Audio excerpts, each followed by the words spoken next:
السلام علیکم ورحمۃ اللہ وبرکاتہ۔ ناظرین، میں نصیر اعظمی آپ کی خدمت میں حاضر ہوں میزبانی خدا پروگرام لے کر۔ یہ پروگرام جو روزانہ آپ کی خدمت میں زینبیہ چینل سے براہ راست نشر کیا جاتا ہے، اس پروگرام میں سوال جواب کا سلسلہ رہتا ہے، لیکن اس کے قبل روزانہ یومیہ دعا کی تلاوت ہوتی ہے۔ دعا کی تلاوت کے بعد اس کی وضاحت ہوتی ہے اور پھر سوال جواب کا سلسلہ شروع ہوتا ہے۔ آپ کے مسائل کے حل کے لیے حسب دستور آج بھی حجت الاسلام والمسلمین الحاج مولانا سید روح ظفر رضوی صاحب قبلہ تشریف فرما ہے۔ آئیے ہم آپ سب کی طرف سے اور اپنی طرف سے مولانا کا زینبیہ اسٹوڈیو میں خیر مقدم کرتے ہیں۔ مولانا السلام علیکم ورحمۃ اللہ۔ علیکم السلام ورحمۃ اللہ۔ ناظرین، یہ پروگرام جو زینبیہ چینل کے نگراں اور ذمہ دار محترم الحاج ڈاکٹر سید اختر حسن رضوی صاحب نے آپ کی خدمت میں پیش کیا ہے، اس پروگرام کا مقصد ہی یہ ہے کہ ہم زیادہ سے زیادہ احکام دین حاصل کر سکیں اور دینی مسائل چاہے وہ عبادات سے متعلق ہوں یا روزوں سے متعلق ہوں، جو کچھ بھی ہمیں پوچھنا ہے ہم براہ راست عالم دین سے دریافت کریں۔ ہمیں صرف ایک ٹیلی فون کرنا ہے اور ٹیلی فون کے ذریعے اپنے مسئلے کو معلوم کرنا ہے۔ اسکرین کے اوپر ہمارا نمبر موجود ہے آپ کے سامنے، اس نمبر پہ آپ کال کریں گے اور کال کر کے اپنا سوال درج کرائیں گے۔ آئیے، جب تک مولانا دعا پڑھ رہے ہیں آپ مولانا سے دعا بھی سماعت فرمائیے اور اس کی تشریح بھی۔ حضور، آج 24 ماہ مبارک رمضان کی دعا۔ اللہم صلی علی محمد وآل محمد۔ بسم اللہ الرحمن الرحیم۔ اللہم انی اسألک فیہ ما یرضیک واعوذ بک مما یؤذیک واسألک التوفیق فیہ لأن اطیعک ولا اعصیک یا جواد السائلین۔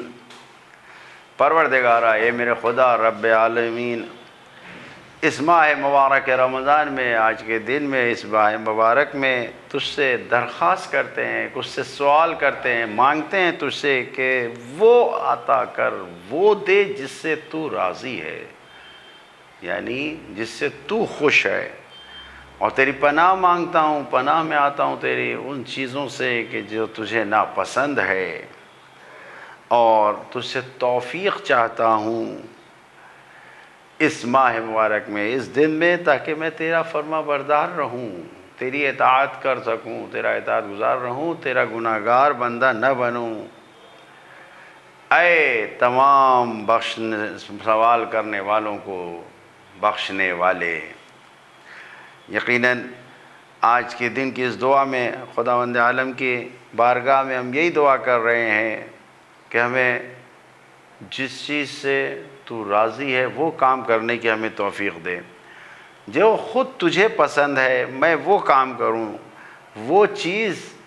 اب اگر ہمیں یہ دیکھنا ہے کہ کس کام سے، کون چیزوں سے خداوند عالم خوش ہوتا ہے، کیا چیز خدا کو پسند ہے، تو یہ واضح ہے کہ جو چیز خداوند عالم نے خود ہمیں حکم دیا ہے، جن باتوں کو کرنے کا ہمیں اللہ کی طرف سے حکم دیا گیا ہے، وہ اس سے خوش ہوتا ہے۔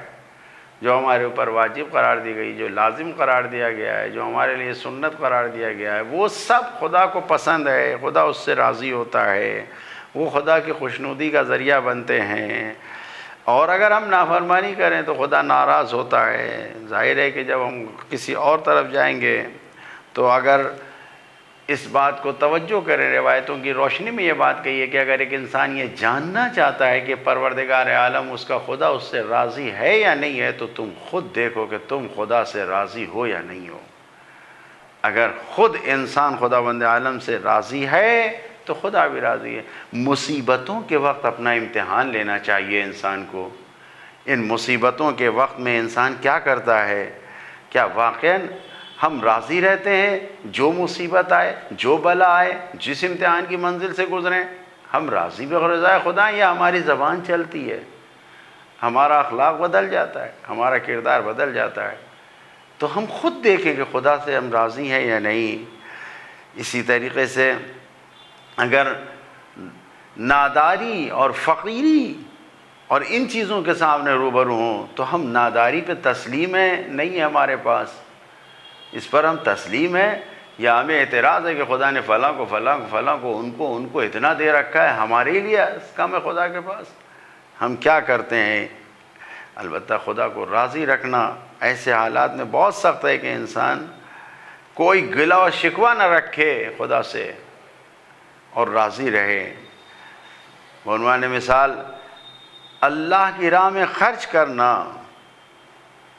نماز قائم کرنا، زکوٰۃ ادا کرنا، کسی بندگان خدا کو اذیت نہ دینا، یہ سب کون سے کام ہیں؟ جس سے اللہ خوش ہوتا ہے، جس سے اللہ کی مرضی ملتی ہے۔ اور وہ کام کہ جس سے خدا ناراض ہوتا ہے، بندوں کو اذیت پہنچانا، جھوٹ بولنا، تہمت لگانا، غیبت کرنا، چغلی کرنا، ان سب چیزوں سے یتیم کا حق کھانا، پڑوسیوں کو اذیت دینا، تکلیف دینا، ان چیزوں سے خدا ناراض ہوتا ہے۔ یہ وہ چیزیں ہیں کہ جس سے خدا ناخوش ہوتا ہے۔ تو خدا کی بارگاہ میں ہم یہی چاہ رہے ہیں کہ پروردگارا ہمیں ان لوگوں میں قرار دے کہ جو تیری مرضی کو طلب کرنا چاہتے ہیں، جو تیری رضا کے ساتھ زندگی گزارنا چاہتے ہیں۔ ہمیں ان لوگوں میں نہ قرار دے کہ جو تیرے عذاب کے مستحق بن جاتے ہیں۔ ان چیزوں سے ہمیں بچا کے محفوظ رکھ۔ ان اللہ شدید العقاب، بے شک خداوند عالم تو سخت عذاب کرنے والا ہے، لہذا اعوذ بک مما یؤذیک، اے پروردگار تیری پناہ مانگتے ہیں، اعوذ باللہ کہتے ہیں، خدا سے پناہ مانگتے ہیں ان چیزوں سے جو تجھے ناپسند ہے، جو تجھے اذیت پہنچاتی ہیں، تکلیف دیتی ہیں۔ وہ اعمال میں نے عرض کیا کہ جھوٹ، تہمت، دروغ، یہ ساری چیزیں وہ ہیں کہ جن سے خدا ناراض ہوتا ہے۔ یہاں تک کہ فحش، گالیاں بکنا، یہ سب سے خدا ناراض ہوتا ہے۔ فرزند رسول حضرت امام موسیٰ ابن جعفر علیہ السلام نے ارشاد فرمایا ہے کہ ان اللہ حرم الجنت علی کل فحاش بذی قلیل الحیاء لا یبالی ما قال ولا ما قیل لہ۔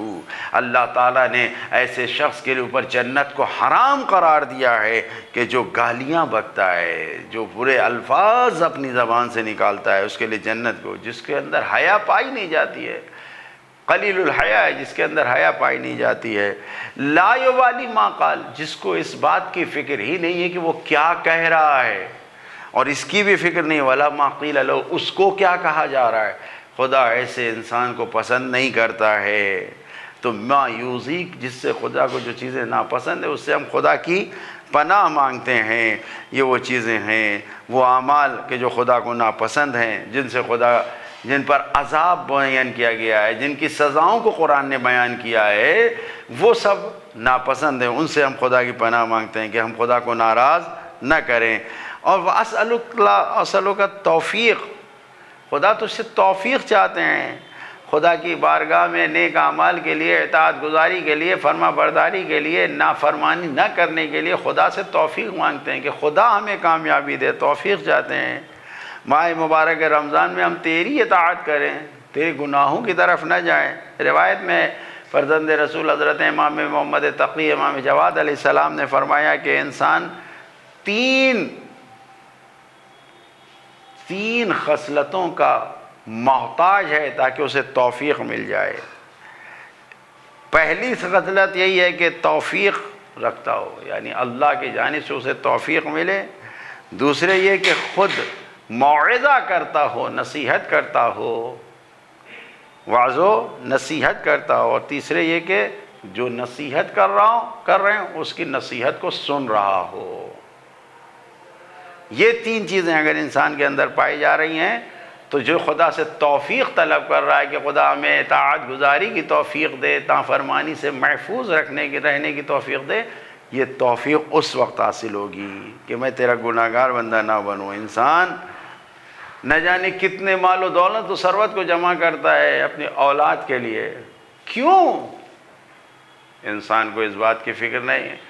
اگر یہ انسان اللہ کا اطاعت گزار بندہ ہے جس کے لیے ہم سب کچھ رکھنا چاہ رہے ہیں، چھوڑنا چاہ رہے ہیں، تو خدا نگہبان ہے، خدا نگہبانی کرنے والا ہے، خدا عطا کرنے والا ہے ان بچوں کے لیے۔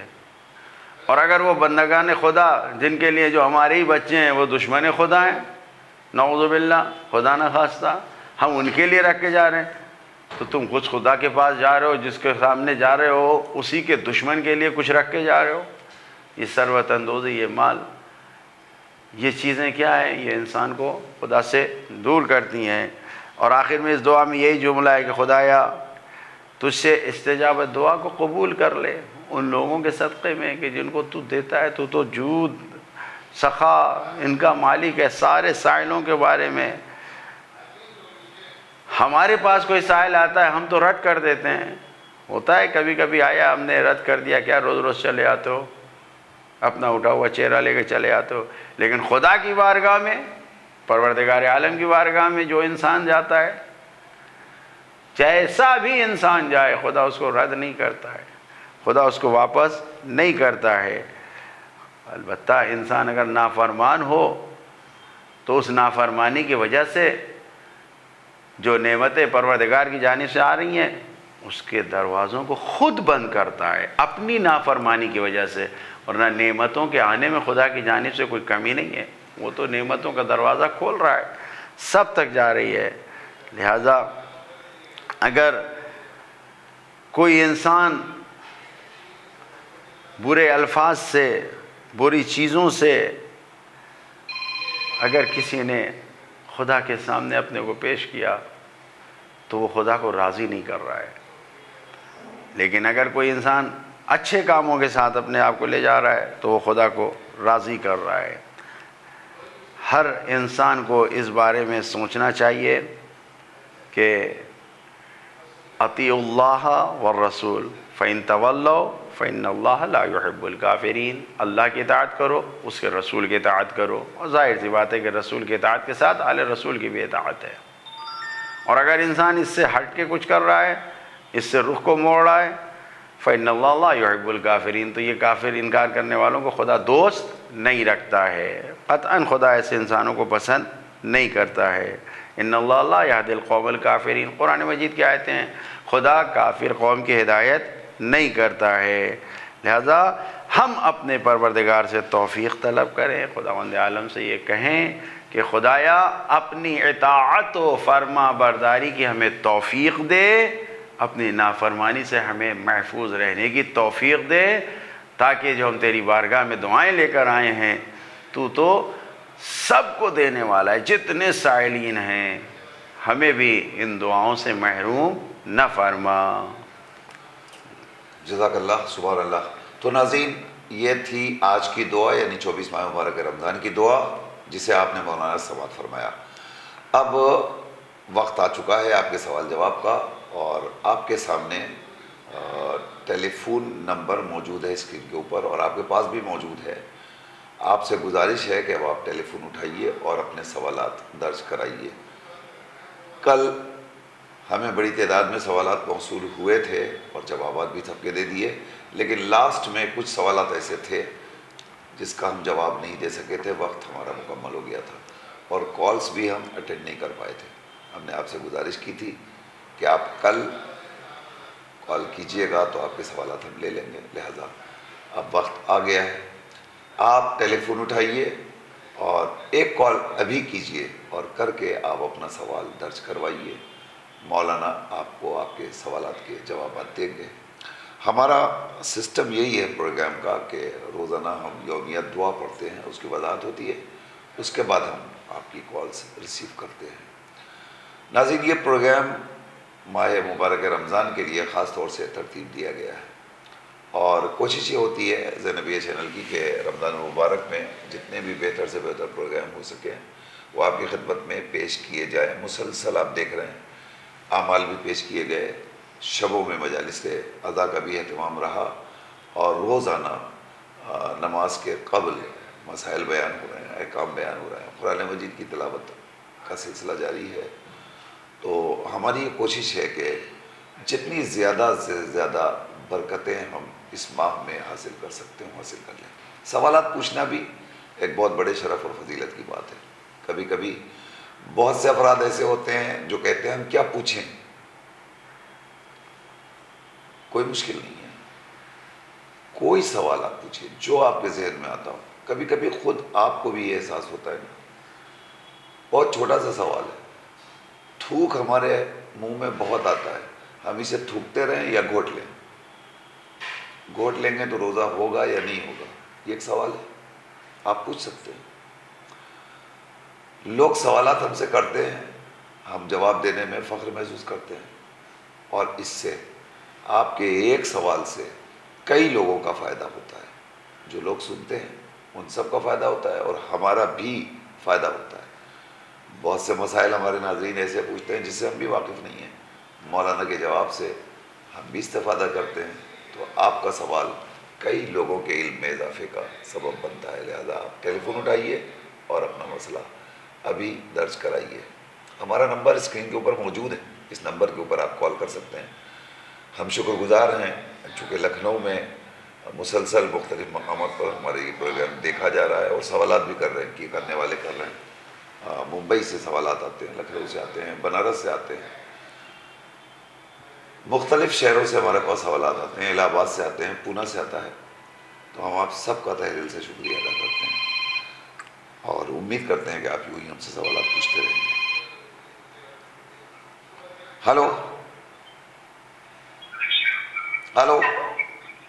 جی السلام علیکم. وعلیکم السلام ورحمۃ اللہ. جی مولانا صاحب, جی ایک ہم حدیث پڑھ رہے تھے, امام جعفر صادق علیہ السلام کے تھرو تھی, کہ لوگ جھوٹ کہتے ہیں وہ لوگ جو رسول پاک نے 29 روزے رکھے. اس وقت روزوں کی تعداد 30 تھی, اور انہوں نے 30 کی نسبت زیادہ رکھے, بلکہ آن حضرت نے اپنی بعثت کے دن سے لے کر اپنی وفات تک کبھی 30 دن سے کم روزے رکھے ہی نہیں. اور جب سے خدا نے آسمان اور زمین خلق کیے, ماہ رمضان کبھی 30 روز و شب سے کم ہوا ہی نہیں. تو اب یہ 29 دن کا کیا کانسیپٹ رہا کہ جب چاند ہو جائے تو 29 دن کا ہو جاتا ہے؟ ٹھیک ہے, ٹھیک ہے, بہت اچھا سوال ہے آپ نے کیا ہے. میں پوچھ سکتا ہوں آپ کہاں سے کال کر رہی ہیں؟ جی بنارس سے کال کر. بہت شکریہ, بہت شکریہ. ابھی مولانا آپ کو جواب دیتے ہیں انشاءاللہ. خدا حافظ. خدا حافظ.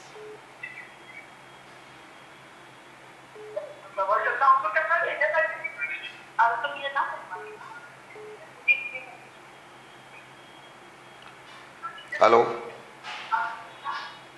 ہلو. ہلو السلام علیکم. جی علیکم السلام ورحمۃ اللہ. ہلو. آپ سوال. ہاں ہمیں یہ سوال پوچھنا تھا جی. کہ جو مطلب بار بار منہ میں تھوک آتے ہیں تو وہ تھوک کو اندر لے سکتے ہیں کیا روزے کی حالت میں؟ ٹھیک ہے بیٹا, کہاں سے آپ سوال کر رہے ہیں؟ ممبئی سے, ڈوگری سے. ٹھیک, ابھی مولانا آپ کو جواب دیں گے انشاءاللہ. اور کوئی سوال ہے آپ کا؟ نہیں جی شکریہ. ٹھیک, خدا حافظ.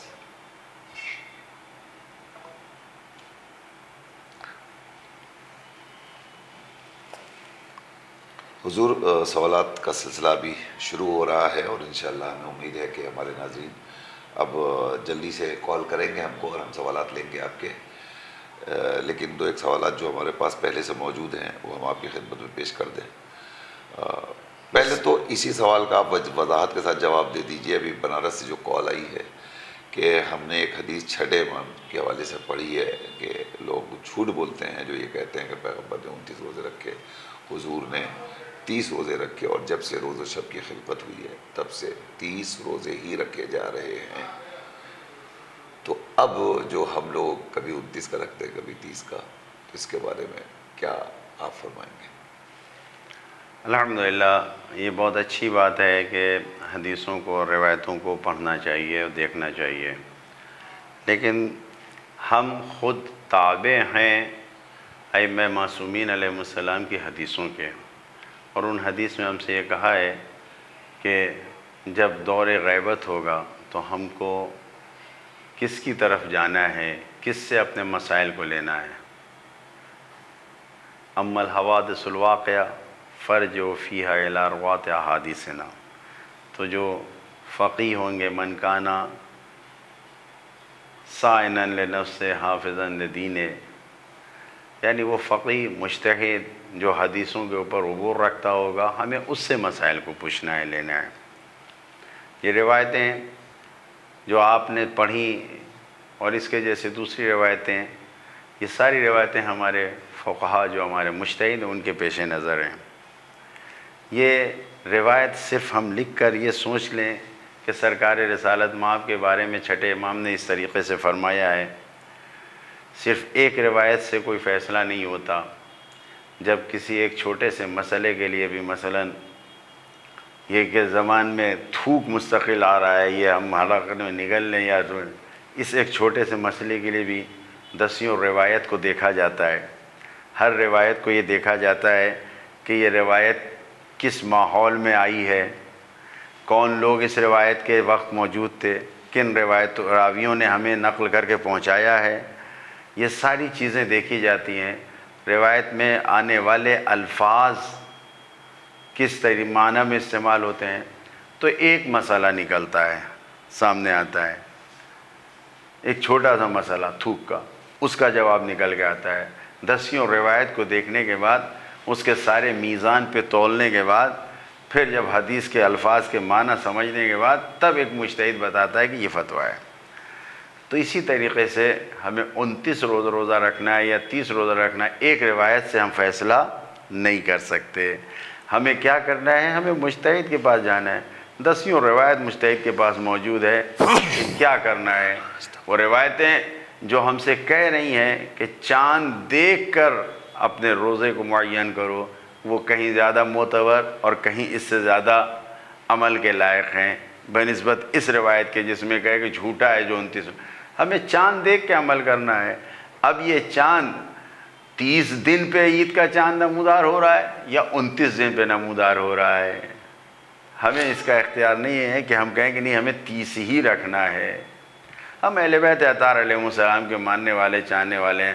ہمارے یہاں کوئی حاکم، کوئی وزیر، کوئی زور و زبردستی کرنے والا چاند کا اعلان نہیں کرتا ہے۔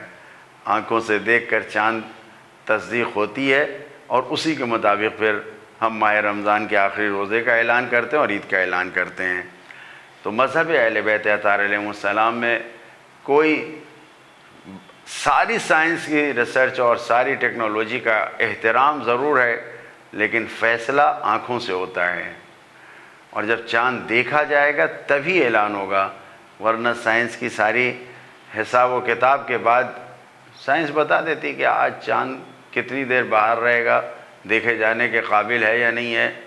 یہ سب کچھ اپنی جگہ پر بالکل مسلم ہے، لیکن آنکھوں سے دیکھ کے ہی ہمیں چاند پہ عمل کرنا پڑتا ہے۔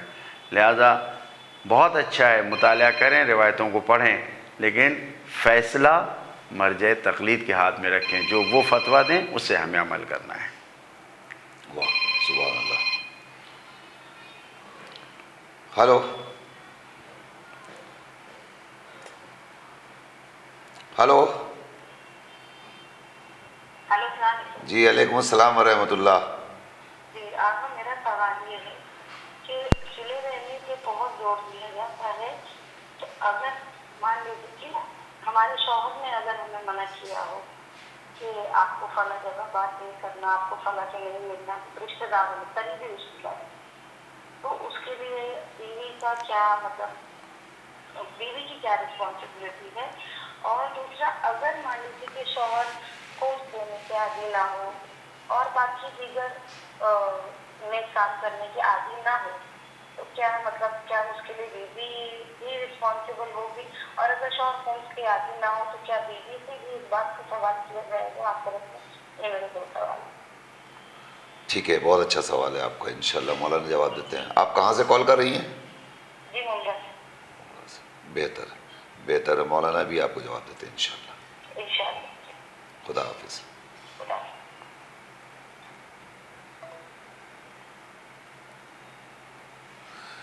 یہ بہت اچھا سوال آیا بنارس سے، اور مولانا نے اس کی یعنی تشریح کے ساتھ اور وضاحت کے ساتھ اس کا جواب دیا۔ مجھے یقین ہے کہ انشاءاللہ آپ مطمئن ہو گئے ہوں گے، لیکن اس سلسلے میں اگر مزید آپ کو کوئی سوال کرنا ہے تو ابھی وقت ہے، آپ پھر پوچھ سکتی ہیں، اور مزید اپنے آپ کو مطمئن کرنا چاہیں تو کر سکتی ہیں انشاءاللہ۔ حضور اس کے بعد دوسرا سوال تو یہی آ گیا تھا کہ اگر منہ میں تھوک آ رہا ہے تو تھوک کو تھوکیں یا حلق کے اندر اتاریں، کیا کریں؟ یہ کال لے لیتے ہیں پہلے. بسم اللہ. ہلو ہلو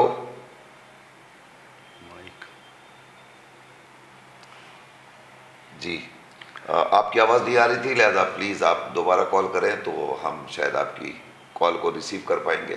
کبھی کبھی نیٹ کا پرابلم ہوتا ہے، آواز نہیں آ پاتی اور ہم نہیں سن پاتے، تو پلیز آپ دوبارہ کال کیجئے، ہم آپ کی کال ابھی ریسیو کریں گے. جی حضور. تھوک جو ہمارے منہ میں آتا ہے باتیں کرنے کے وقت آ جاتا ہے کبھی کبھی انسان، تو اس کو تھوک دینا چاہیے. لیکن اگر خود سے چلا جا رہا ہے تو اس سے روزہ باطل نہیں ہوتا ہے. کہ نگلنے آدمی یہ صحیح نہیں ہے. Hello hello. جی السلام علیکم. السلام علیکم.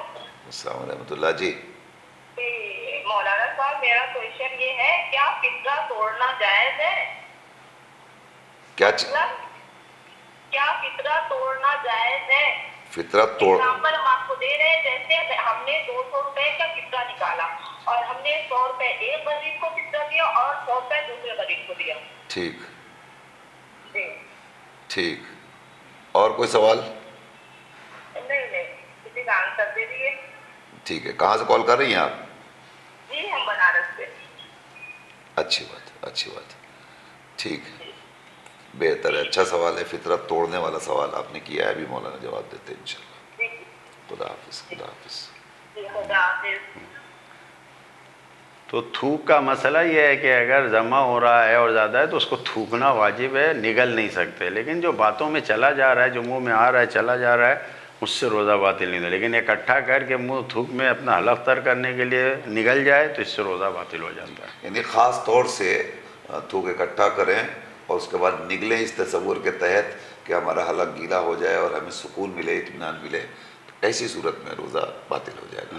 لیکن یوزولی منہ میں تھوک ہے، آدمی گھوٹ رہا ہے، لے رہا ہے، تو اس سے روزہ باطل نہیں ہوتا. البتہ اس سلسلے میں لوگ وسواسی ہو جاتے ہیں، جی ہر وقت تھوکا کرتے ہیں، یہ صحیح نہیں ہے.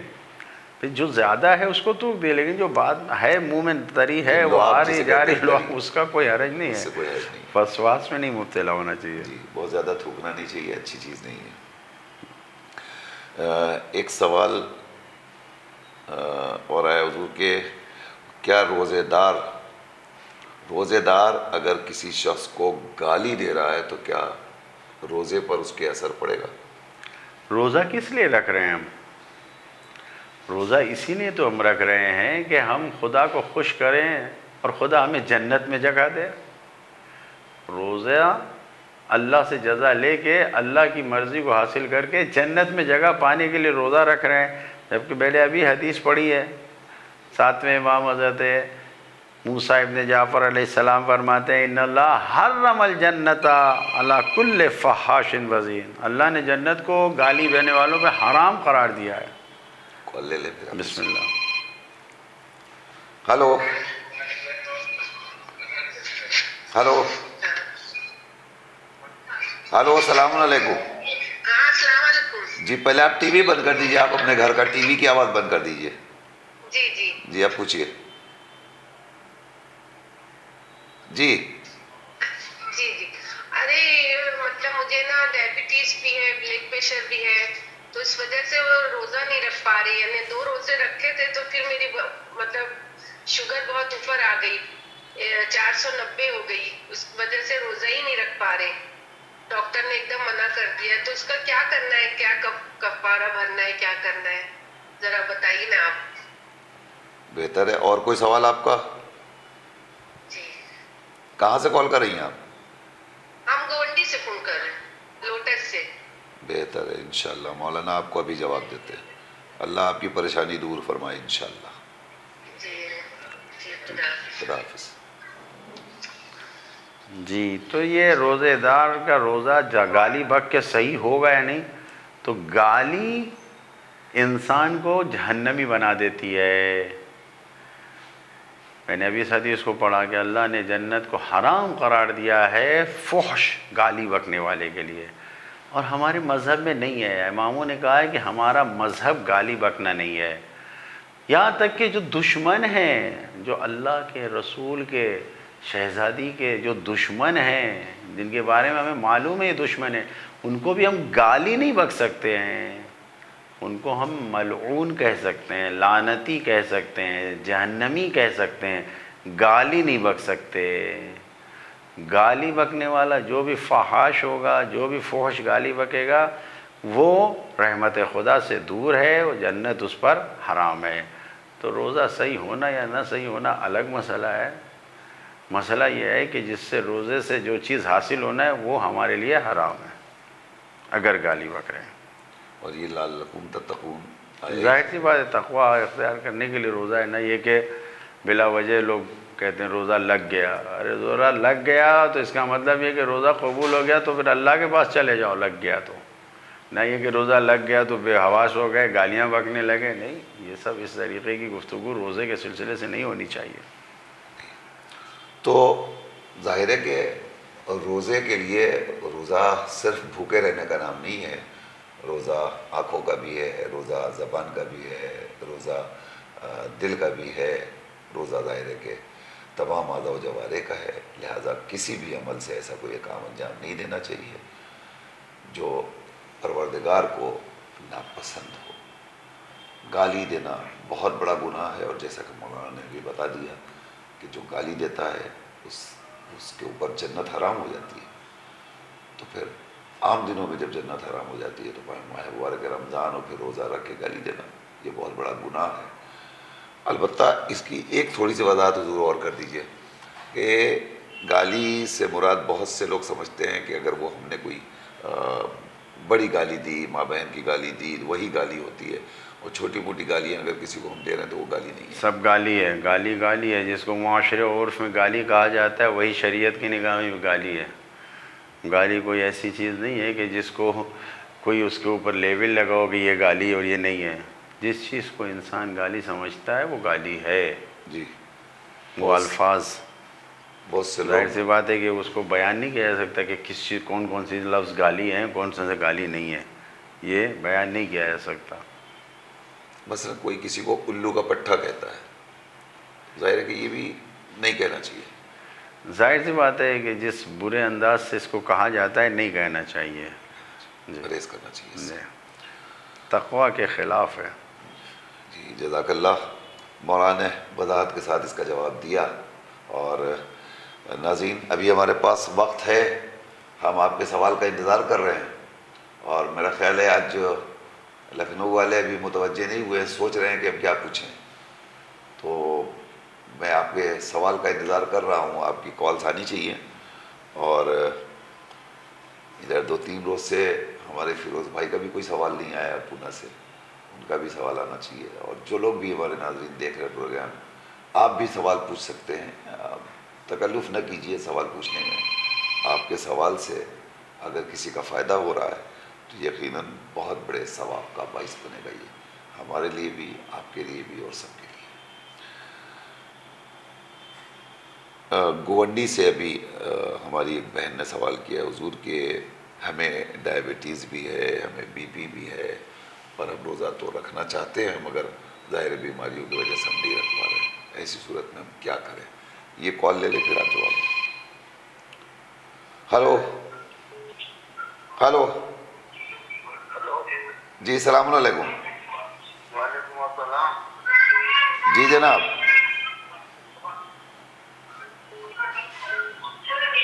آپ سوال پوچھیے، اور آپ کی ٹیلی ویژن کی آواز آ رہی ہے اسے بند کر دیجیے۔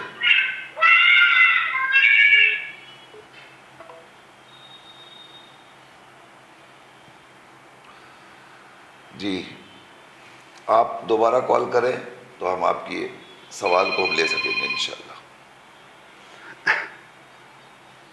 ہلو، جی السلام علیکم، علیکم السلام ورحمۃ اللہ۔